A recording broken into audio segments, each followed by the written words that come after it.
আসসালামু আলাইকুম, welcome back to my YouTube channel Math English Care. আশা করি সবাই ভালো আছেন। সুপ্রিয় নবম শ্রেণীর শিক্ষার্থী, তোমাদের গত পর্বে আমরা আলোচনা করেছিলাম পার্ট এ। আজকে আলোচনা করব তোমাদের পার্ট বি। আর এই পার্ট বিতে তোমাদের যে প্রশ্নগুলো আসে তার মধ্যে হচ্ছে 4 নঙে তোমাদের কিন্তু আলাদা করে এ বি সি তিনটা তোমাদের আনসার করতে হয়। এতে হচ্ছে তোমাদের কোশ্চেন, তারপর বিতে হচ্ছে তোমাদের সিমিলি মেটাফর, আর সিতে হচ্ছে তোমাদের কবিতার যে ফিলিং, তুমি কবিতাটার পরে কী বুঝতে পেরেছো এটা তোমাকে লিখতে হবে। তো এই তিনটা ধাপ তোমাকে এই 4 নঙের যে পার্টটা রয়েছে অ্যাপ্রিসিয়েটিং বইটি, এটা থেকে তোমাকে আনসার করতে হবে। তো সেক্ষেত্রে তোমাদের পরীক্ষায় আসার মতো একটা উপযোগী প্রশ্ন হচ্ছে I wandered lonely as a cloud. এই কবিতাটি খুবই গুরুত্বপূর্ণ তোমাদের জন্য। তো আজকে এই কবিতাটা আমরা বাংলা সহকারে পড়ব, পাশাপাশি হচ্ছে এবিসি তিনটা আনসার কীভাবে করবা সেই বিষয়টা নিয়ে আলোচনা করব। আর যারা এই মুহূর্তে আমার এই ভিডিওটি দেখছেন, অবশ্যই আমার চ্যানেলটিকে সাবস্ক্রাইব করে রাখুন, নতুন নতুন ভিডিও আপডেট পেতে বেল আইকনে ক্লিক করে রাখুন। ওকে শিক্ষার্থীরা, তাহলে খেয়াল করো, I wandered lonely as a cloud William ওয়ার্ডসওয়ার্থের বিখ্যাত একটি কবিতা।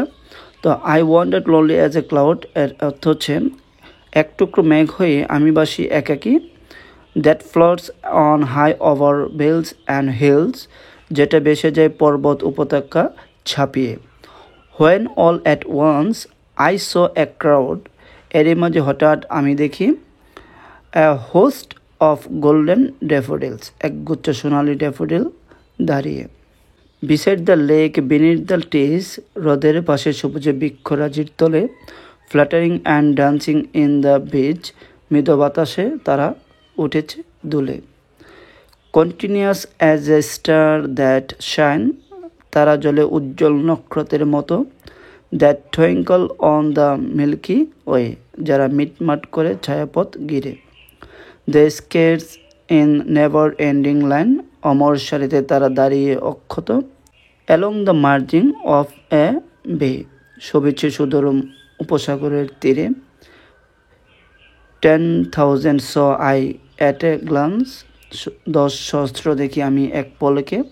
Touching their heads in sprightly dance, নড়ছে মাথা তারা স্বরূপ ঝলকে। এই ছিল তোমাদের কবিতাটি। তো এই কবিতাটি থেকে তোমাদেরকে যে প্রশ্ন রয়েছে 5টা প্রশ্ন দেওয়া থাকবে। এই 5টা প্রশ্নে তোমাকে উত্তর করতে হবে।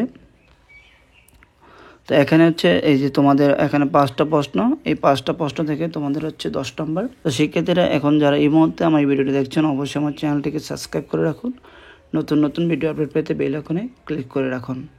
তো শিক্ষার্থীরা এখানে একটা জিনিস বলে রাখি তোমাদেরকে, কবিতার যে প্রশ্ন এগুলোর কিন্তু কোনো ফরম্যাট হবে না।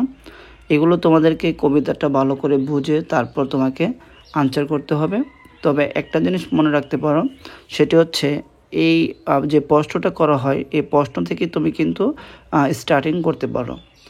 যেমন এখানে the significance of the poems title, তারপর হচ্ছে এখানে টাইটেলটা দেওয়া শেষ করবা। শেষ করার পরে এখানে ভার্ব আছে ইজ, এই ইজটাকে তুমি এখানে বসিয়ে দেবা। ওকে, এরপরে হচ্ছে তোমার এই লাইন দ্বারা তুমি যা বুঝতে পেরেছো তোমরা সেটা আনসার করবা। আশা করি বিষয়টা বুঝতে পেরেছো। তো সেই ক্ষেত্রে এখানে প্রত্যেকটা কবিতায় যে প্রশ্নগুলো রয়েছে তোমাকে কিন্তু সেম একইভাবে এই প্রসেসে কিন্তু তোমাকে উত্তরগুলো করতে হবে।